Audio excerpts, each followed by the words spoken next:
Hi guys, it's Veko here. So, first of all, as you see today, we are in somewhat of a new setting, and that's because I'm an idiot and I managed to block my laptop with code Turkey blocker until 22nd November instead of today. So basically for the next 4 days, I can't visit a number of websites, YouTube and widgets included. So I had to improvise and switch quickly, and that's why we don't have photos and yeah. Okay, but enough about me, let's talk about chess.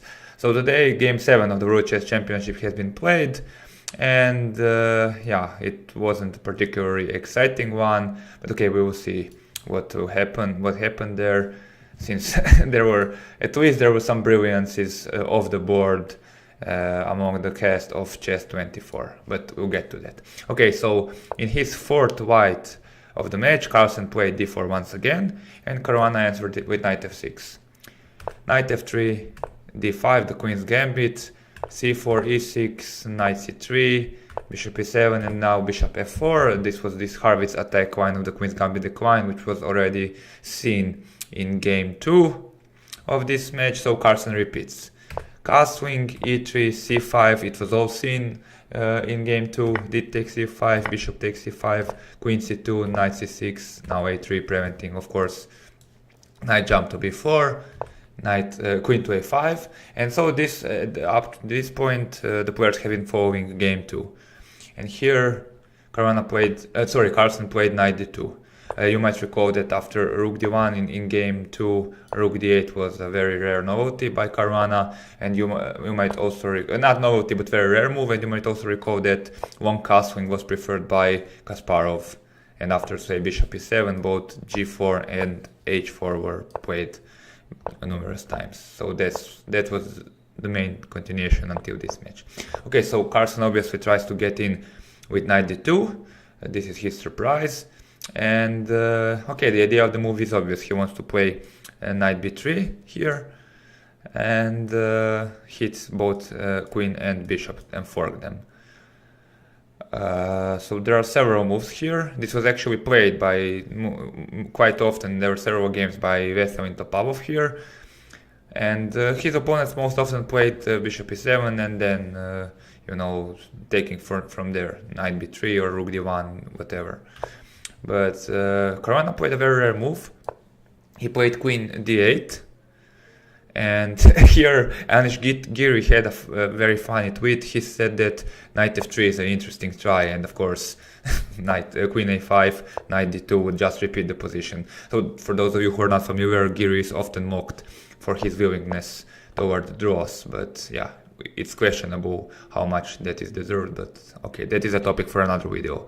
So knight b3 was played by Carlsen, logical move, hitting the bishop, and here Caruana once again had a surprising move. He, instead of some natural retreat by the bishop, he decided to go bishop e6. He could have played bishop d6, and after take, he would be probably fine here. Let's say rook d1 and now knight e7. Yeah, okay, but possibly there is nothing immediately wrong with bishop e7 as well. It was played before, but then after rook d1 you can't play knight e7 now, so the bishop is occupying, and you're already feeling the pressure here on this pawn. So it's doubtful how good it was. In my database there were 3 white games with this move, and all 3 games were won by white. So okay, but knight b6. And here there are several possibilities. Carlsen played bishop e2, and this is a questionable move. So somewhere later, Alexander Grischuk joined the live stream on Chess24, and he said that Carlsen's preparation is childish. Later, Carlsen admitted he was surprised by queen d8, and just as in previous games and in game 2, he doesn't go for the most critical continuation, but rather a mild one. The most critical continuation is the logical, or rook d1, pinning this pawn and trying to apply pressure to d5. And here there are several possibilities. Most obvious, or no, okay, most obvious is of course knight e7, but then after bishop g5 you are already starting to feel the pressure on d5. So most probably queen e7 will be played, and it apparently seems like it blunders a queer pawn on d5, but actually white shouldn't take here, because after takes, knight takes, bishop takes, bishop e6, rook somewhere, d1, rook c8, you're already feeling a lot of pressure here, this pawn is attacked, and yeah, you're not developed. There are all sorts of knight jumps threatened, and yeah, okay, white is more than willing to give away one pawn, even though here bishop d6 is threatened. Okay, so sorry, that's why maybe more precise is with this rook to avoid bishop d6. I kind of overlooked that, but yeah, this is not very, this is not very fortunate for the position for white. So he can take on d5, but he can play bishop g3, getting away from e5, and now let's say bishop d7. So the whole point of delaying the development of the bishop is just like in game 2 to be prepared to take on c4 in one move and then argue this is better. And then now you're also threatening bishop d6 or something, and yeah. So bishop d7, let's say, and now you can go c5. Once again, cd5 is probably not very good or very advised. And now bishop takes, you have this shot, knight takes d5, uncovering the attack on this bishop, arrows galore on this bishop, which is attacked both by the knight and the queen. And after e takes d5, queen takes c5, something like queen e4, okay, queen c1, etc. You are trying to play against this isolated pawn, and with the rook on d1, white can counter probably on some small advantage here, something like that. So yeah, it's a bit debatable why Carlsen didn't go for rook d1, but okay, he himself admitted this wasn't a serious try, bishop e2, because now when black can even take on c4, and then you have to lose a tempo. Okay, Caruana went queen e7, so d takes c4 is a decent option for black, because you have just wasted a move on the previous move. And if you go something like knight d2, then I don't know, black can play either knight d5 or something, and he's fine.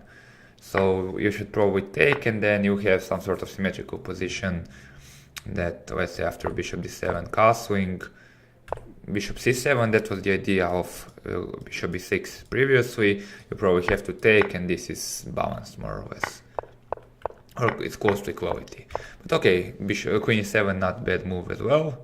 Bishop g5, trying to take advantage of the pin here, but it's doubtful whether white is able to do so. D takes c4, knight d2 was played. Okay, bishop c4 once again is safer option, but it kills most of the game, because you know, with this pawn structure and stuff. Okay, you can always play, let's say, h6, and now bishop h4, and now knight e5. You're threatening this knight. This bishop was actually considered by some commentators on Chess24, and you're never in time to play knight e4, let's say bishop e2, bishop d7, knight e4, maybe there is even rook c8, but at the very least you can play g5 here, and then if white takes on f6, it's not clear whether you have any advantage at all. But okay, you don't need to, you can for instance take here and then, I don't know, play something, or just, you know, avoid knight e4 ideas and just castle.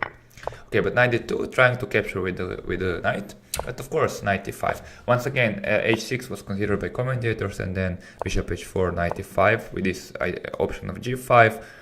But okay, here maybe once again white can take on f6 and then play this position where he has probably minimal edge.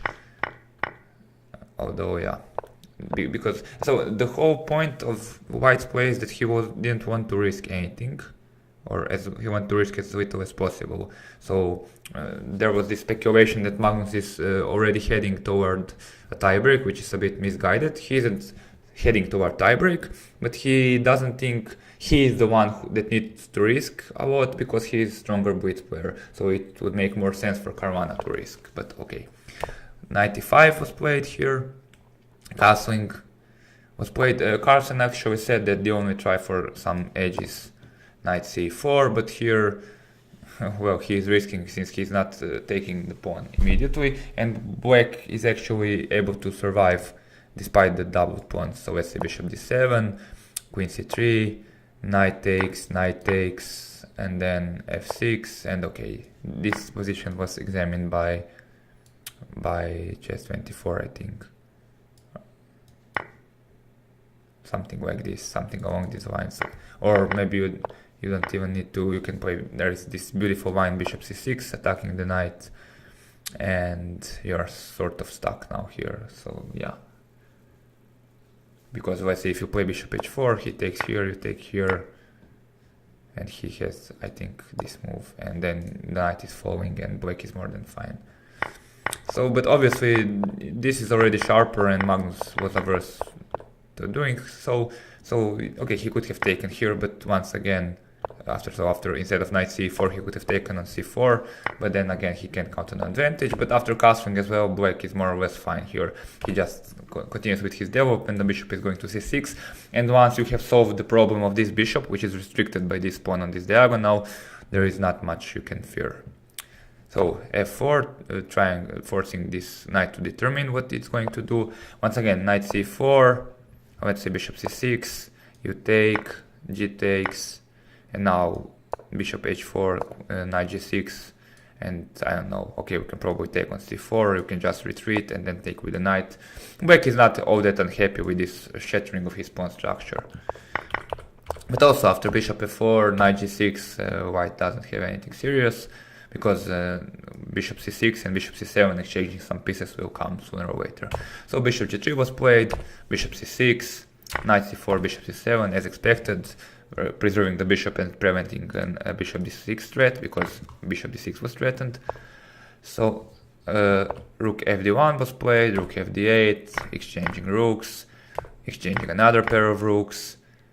Knight d5 was played, trying to exchange some more pieces, because you know the pawn structure is once again pretty symmetrical, and you can't, yeah, exchanging pieces makes sense for black.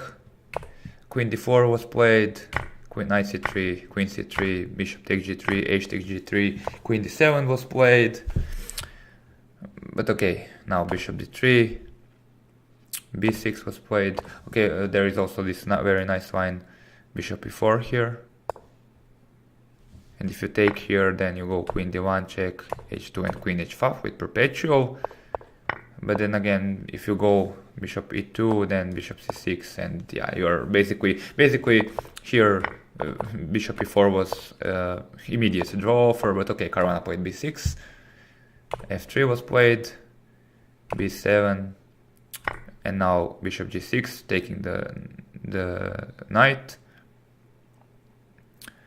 Both Favour and Grischuk said that there is no real reason for black to allow this exchange. So he could have played, instead of bishop b7, he could have played something like knight e7, knight d5, queen d6 with equal position. But okay, as it was, Caruana correctly evaluated, he is not in danger.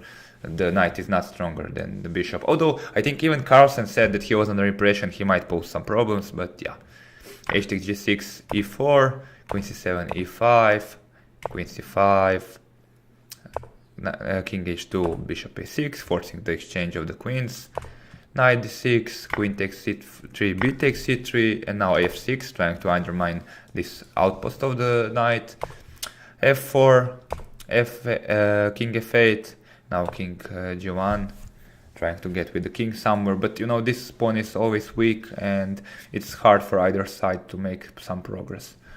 So there was some argument maybe for some g4, but then you know you have to count with g5, you have to, you know, both you have second pawn on the white square, and yeah, after probably king e7 there nothing much changes. So king g1 was played, king e7, king f2, king d7, king e3, bishop f1, king f2, bishop a6, king e3, bishop f1, king f2. The players decided to repeat.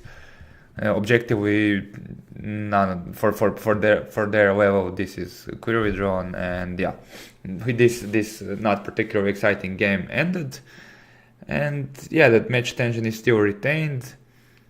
The best part of the match was once again Grischuk with his comments. He said that Carlsen's preparation is childish, and it was particularly impressive how he compared opening preparation with searching a light at the end of the tunnel, and he said that Carlsen missed a whole ray of sunshine in front of him when he back there at move 12 when he went with this bishop e2 instead of rook d1. So yeah, from a competitive point of view, Carlsen's decision has some sense because he is not the one who should be afraid of tiebreaks. You should also remember that he hasn't lost a tiebreak since 2007 or something like that. And yeah, so tomorrow, but it's risky to play exclusively for tiebreaks when your opponent has 3 whites, and I expect Caruana to go for it in the next games, and yeah, we will see what will happen in the future. Okay, so thank you for watching this video. As usual, I miss again. So as usual, I will link 2 videos on the right hand side of the screen, or your left, it's my right, sorry. If you're interested in this variation, I have analyzed it in greater detail in our game 2 video, which I will post below. And yeah, see you guys tomorrow when game 8 will unfold, and we will see whether once again game 8 will be decisive as in the previous match. Thank you for watching and stay tuned. Goodbye.